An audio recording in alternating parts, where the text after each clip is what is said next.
Hey everyone, race car driver Dylan Christie here, and today I'm going to be reviewing the iRacing AI, showing people how to do it, and also just reviewing if it's any good or not. I put the screen up here so you can just see how to sign in and stuff. It's pretty easy. You download it, and then I don't even remember if you download it, but then you set it up. It has a few tracks and a few cars. It has a Skip Barber car, which is added recently, and then if you look at how I'm doing it, it's pretty simple and basic. But the point of this video is just to review it to see if it's any good, especially now that they've developed it a bit. The first race I'm doing here now is in the Porsche cars at Sebring. I've driven Sebring, but I've never driven these cars there, and I actually don't think I've driven these cars at all. So yeah, you can watch what the AI does. It's actually pretty cool how real they are and how realistic, especially now they've developed it a bit. And I'm sort of learning the car here.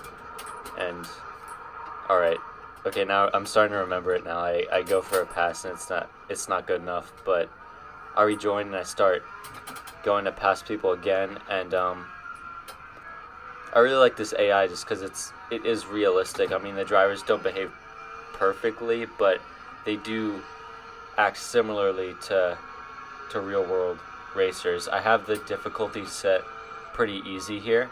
Like, this is an easy difficulty. I think it's like 60 or 60% or something like that. And maybe I should have even made it easier, but I just did that so you can see what passing's like. There are gonna be three races in this video. There's gonna be a race in the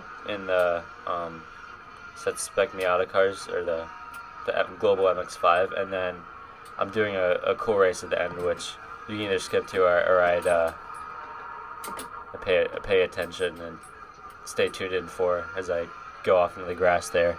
I'm doing just one shoot with the audio for this. I'm not editing a bunch of clips, just because I'd rather it be my natural reaction to this. So yeah, I'm going by that guy in a kind of weird spot. This is kind of the not the easiest of the three races, but I have the driver set the easiest because I'm just doing brand new stuff. And then you can see it's really helpful because you do get a chance to drive on your own with other cars on the track, so it sort of adds that race mentality. And I forget if I skip forward here, but passing really is quite clean because the AI is just really clean with their passes, and that's something that I noticed right away when I was actually using this to practice for my own race, my F1600 racing, is that the drivers are extremely clean for the most part, even more so than the iRacing drivers you find online, actually very much more. But I really like it, to be honest, and it doesn't come with a whole lot of tracks, but it has enough where you can use it to where you can vary in the tracks that you're using and not have to do the same one over and over. I will say that you have the opportunity to be a bit more aggressive with the AI, like with a pass like that, than might be realistic, but it works, and at least they're not punting you off the track. I mean, it could be worse.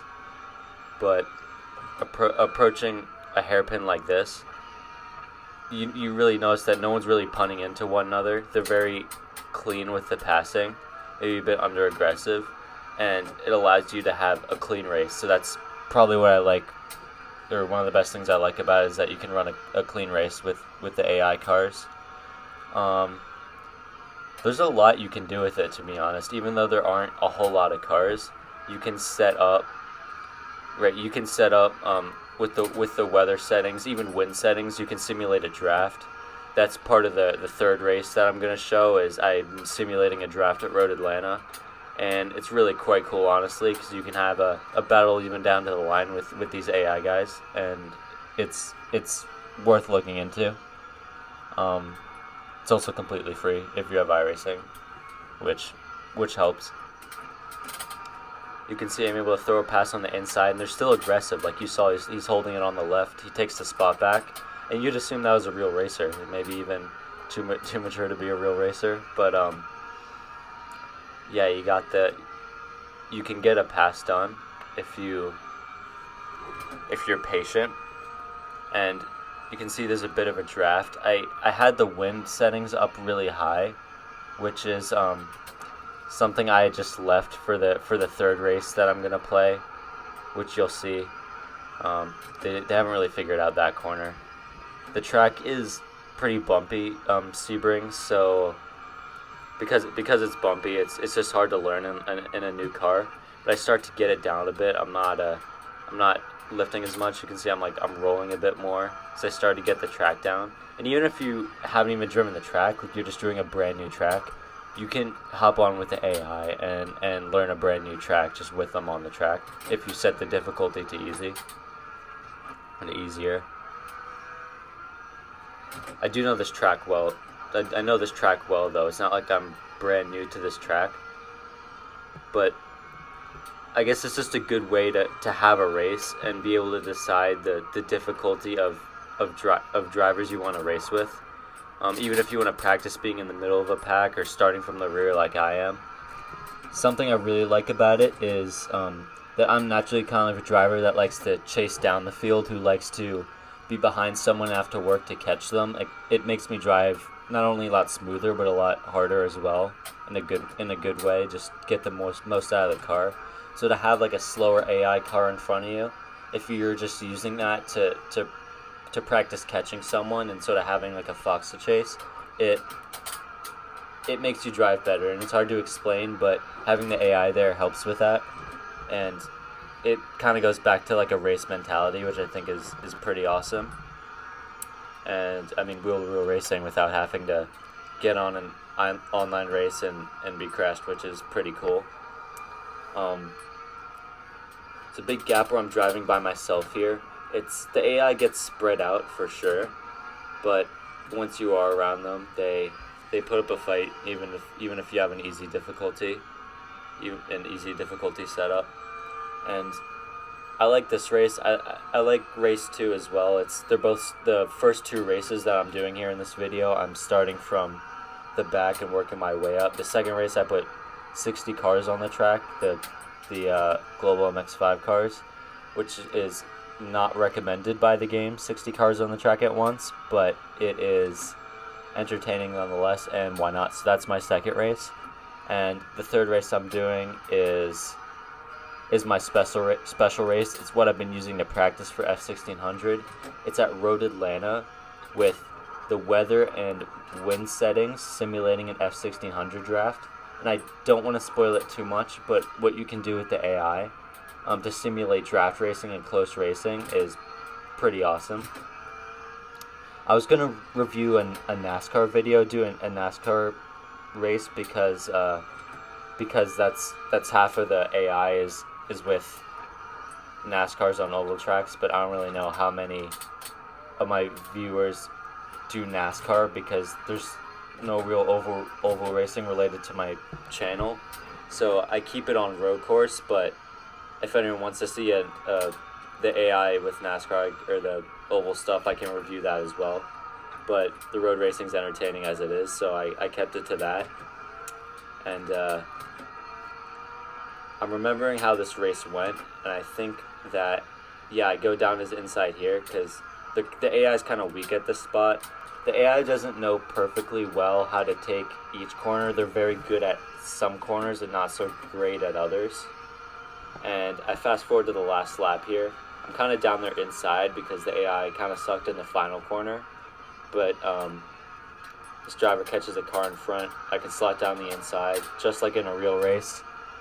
And you can have a awesome battle to the line like this one, where driver goes defensive and you just have to look for a way to get by. The AI kind of knows how to be defensive. The AI could know a bit better what defending is, but it's good enough for what you're getting. I'd say if there's anything I would like more in the AI, it'd be a bit of defending. He went to the inside and I went to the outside, but you'll see if you go to a track like Road Atlanta, the final lap, they don't really defend. Maybe a bit, but not much.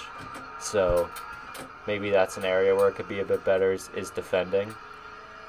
But nevertheless, I get into first here, I think I'm actually going good. I'm trying to catch the car ahead, and then I get a slow down penalty. I love the iRacing slow down penalties where it's like slow down a minute, slow down like 55 seconds or whatever. But and anyways, it's you get the point where you can learn a new track and even throw the car around a bit. Like you see, I go off track, and it's still a cool learning experience. And I'm surprised. I feel like a lot of drivers say like the AI is not so great or it doesn't drive so well, because every time I drive with the AI, I acknowledge that it's not perfect, but I feel like it's so much better than the online racing that you can do for iRacing. Not by the fault of iRacing. Yes, here's my penalty, but just the online drivers that you're getting are a bit too aggressive, and these drivers are a bit under aggressive, maybe like you would find in a real car.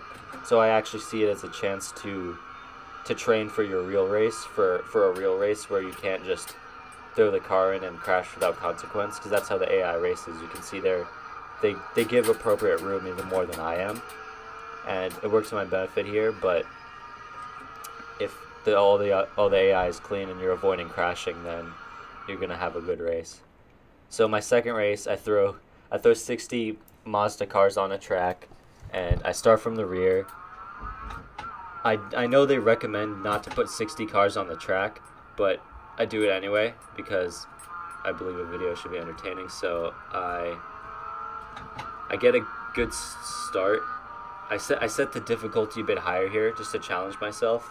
There's a caution. I think the first time around I mess up the shifting. I think. No, I didn't. Yeah, no, I got the shifting right. I have trouble with the MX-5 shifting, but this time I got it good. And you can see going through traffic, it provides you with an opportunity to have close racing, like really close racing like this, where you can just shoot it down the inside, and sometimes it'll work, sometimes it won't work, and you can see how that plays out. The AI, once you start to put a whole bunch of cars on the track, gets a bit erratic, but for it being a computer, I'd say it's very good. And you can throw it down the inside, kind of like say my karting driving style. I've known in the big races to try and gain a lot on the start and be more aggressive. So you have the opportunity to do that and test out what will work and what won't work. And you can set it up like this where you're always around another car. If that driving by yourself with the AI makes the AI seem kind of pointless, you can have it like this where you're always either passing or being passed, and being able to test racecraft.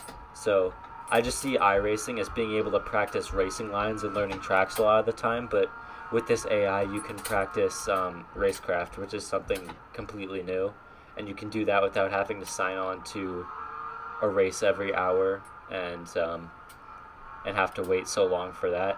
You can do it. Every time I start a race, it takes a minute, and I can race with the AI as long as I want.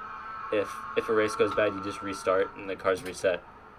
And I also like the qualifying. The qualifying's a bit because there's so much strategy in qualifying. It's hard to manage qualifying, but I like it for the most part because you can set up for a pass. You can set up and get a draft and get a good lap in qualifying and practice that. So it gives you the opportunity of that too. And you can almost simulate a race weekend with the AI in no time at all. I know I'm giving very positive comments for the AI, but it does have some flaws. You don't see them a lot in these three races for whatever reason, but sometimes when I practice, they just they have a hard time knowing when you're down their inside and might just hold on to their line. And the inconsistency in driving, like the AI is not very good in this corner. You see they actually hit their brake a bit on the exit for some reason, but there's some turns that they drive really well. You kind of have to manage that and set it up with the difficulty and try a few different difficulties to test what works and what doesn't work. Now the difficulty with this is I think 70%, something like that, but it goes up to 100%, which is, I'm going to say, if you're good, driving at 100% and keeping up with the AI is about as high as you can go before you won't be able to keep up with the leaders. But you can set it more than 100% and just have really fast drivers if that's what you want. Also, if you're using wind and weather settings to simulate draft, you can have the AI being a lot faster and decide, I'm not going to win with speed, I'm going to win with strategy. It provides you with all those options. I think I throw it down the inside here and get some damage. Yeah, I drive right into that guy, which you can do because it's AI. I get a bit of damage. I keep going. You can also kind of simulate that race where maybe you hit someone and get a bit of damage and have to keep going. So you manage that in a sense. And yeah, I got a bit of understeer here from that. And I fast forward the clip to another battle. This is a corner where they take this corner up here well, but they don't take the corner behind that well, so I can pass here. But you can see he holds on to the outside because they can take that corner really well for some reason. And it adds a little sense of unrealistic passing, but also makes it more difficult, where the AI can just drive a lot better than you can in certain corners, especially when you have the difficulty high and you just have to manage that you might not be faster than them in that corner even if you're driving well. This is a long race. I think I set it to a while.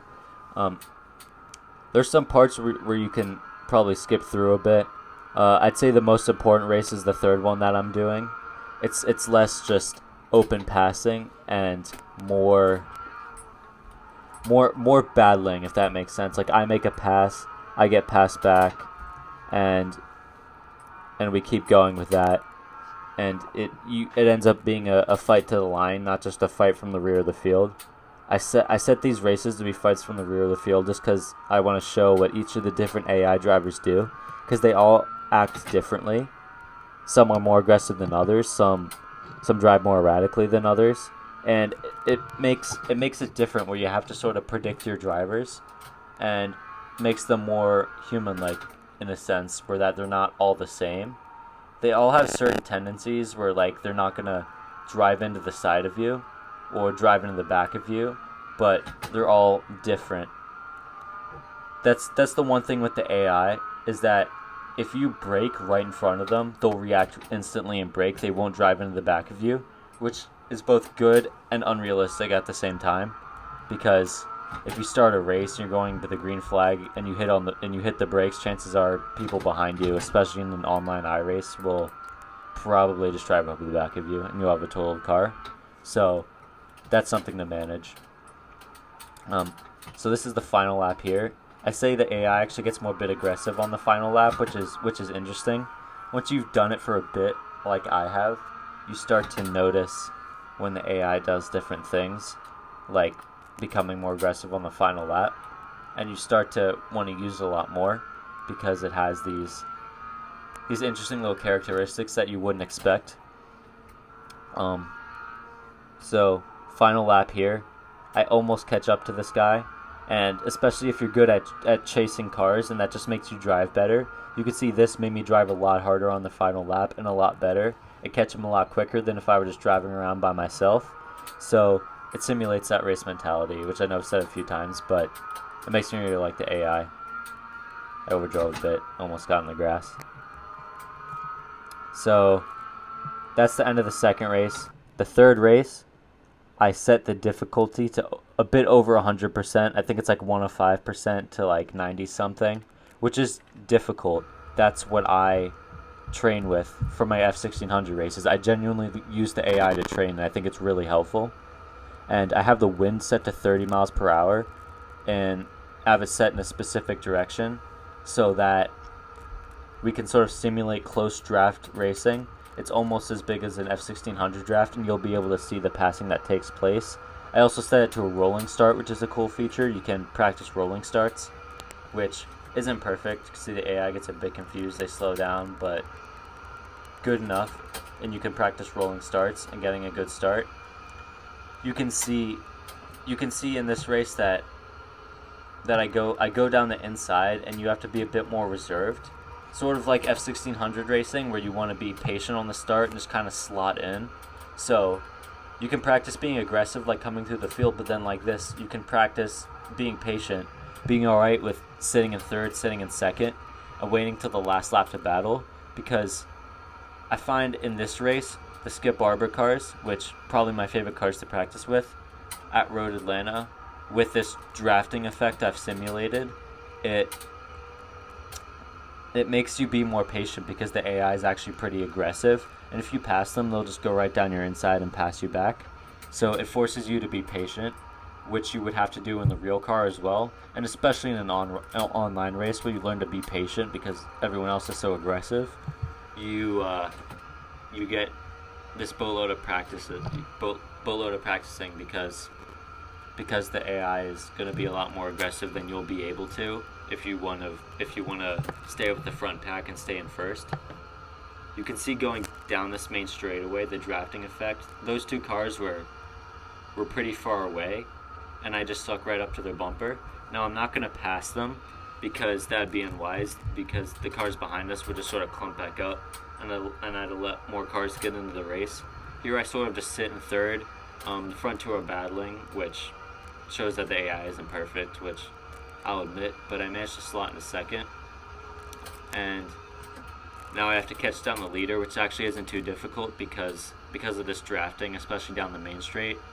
I think I defend a bit, and I lose the leader a bit, but you can see from the gap coming down the main straightaway, the draft makes it that he's just nothing, and you can simulate this where you can't break the field. You really have to not be the fastest, but race well, and that's what I've done here. Is I catch him in a matter of like, I don't know, one lap, one straightaway really, and now it's a 2-car breakaway, and you can practice being patient too. In a sense, not even a driving sense, but it's mentally difficult to just sit there in second when you know you could slingshot right by him, knowing that it's the mature decision just to wait because he'll pass you back. This is something that I had to do in my real racing and F1600 racing and car racing in general, that can be simulated with this and provides really good practice. Just that mentality of sitting in second, that will transfer over to the real stuff. The AI is pretty bad in this corner here, that uphill left-hander coming up the hill. The AI is a bit inconsistent in what turns they're good in, but it's pretty close. They're bad in that corner, and then they're good in this double right up here. But for the most part, the racing stays the same. And even if they take that tight right-hander badly, you can catch right back up to them coming up the straightaway. So I sit on his bumper for a little bit. There's a car coming down my inside. I try to defend and just stay in second, which is the ideal spot, and he kind of barrels down my inside. I try to take the spot back because I want to be in second entering that final straightaway, so that I can make that pass into first on the final lap. That's kind of my goal, is to stay in second until the last lap, and that's what I'm trying to do here. So like I'll go in third, and then I'll pass my way into second, defend a bit, and just stay in second, and that's how I end up winning. And you have to be the smart one, even with the AI in that sense, because they'll do all they can to sort of crawl into the lead. That's the spot. The AI always try to take the lead. They don't really know that sort of sitting in second technique. So you can see I go down his inside, and I take first from him, and you'll see he's not going to sit in second. He'll pass me right back. I passed my way into first because I did want to see if you can break away from the field. It's not perfect. Sometimes you can break away from the field, and I wanted to test that. But you can see he actually sticks his nose down my inside a bit there, pushes me wide, and goes right down my inside again, which is not great for this type of racing, but it shows what the AI is capable of. He did not hit me once into that corner, and that's a lot more realistic than any AI for a game that I've used. And I recatch him in a lap, and I can just stay on his bumper again. So sort of like that F1600 racing, you can sort of sit in a clump and just position yourself until the end of the race. He goes a bit wide there, which is interesting that the AI makes a mistake like that. going wide, so it just shows how real they are. And I believe there's a car in my bumper entering the final corner, or the final corner of the last lap, and I defend a bit, and I try to catch up to the driver in first within the last lap. There's a big draft, but I'm not lifting. I do have to try pretty hard to catch him in the final lap. You can see how it goes with the draft, and also the AI not being great in these corners up here is I kind of stuck up to him. That's a bit draft, but mostly that's the AI just being inconsistent with their driving. But I can use that to catch back up to them. And then the corners like up here that they are good in, I can use draft to stay with them. So it shows you how big the draft is, that even when you have such a lead in the final lap, you can just pull away and win. So I've achieved my goal of staying in second here, and I downshift and I set up a bit, so I lift a bit to try and give me a gap so that when I want to, I can slingshot down the inside. So I'm riding like half throttle here. I'm not sucking up to his bumper because I don't want him to repass me. And then now I sort of punch the throttle, and with the draft, I'm able to go by and take the lead into the final corner. And it shows you that you can simulate strategy, which is pretty cool. I wouldn't expect that with AI. I wouldn't even think of it as being a serious training tool, but it is. And you'll notice that I don't really have that many negative comments about the AI. That's because I genuinely use it to train, and I think it's really, really helpful. So those are 3 races. The 2 were kind of fun. The third one I genuinely think you can use to practice. I do races like this one with the AI, but with online drivers, and I'm trying to get other drivers to do it, but and I'm starting to gather actually a decent amount of drivers, so you can simulate drafting like this with the AI, but with real drivers. So I think that's something that's pretty cool, and if anyone feels like joining that or is interested, they can let me know. But that's something that I've been doing, and it shows you how you cannot even just use AI, but iRacing as well you can use to simulate the strategy that you might need in the middle of a race with drafting. So to answer the question, is AI better than like the online racing? Like, yeah, it is. I think it's really cool, honestly, and I would start using it. And if you try and you don't like it, that's fine, but I try many different things with it because there's a lot that comes with it. Thank you guys for watching, and remember to like and subscribe.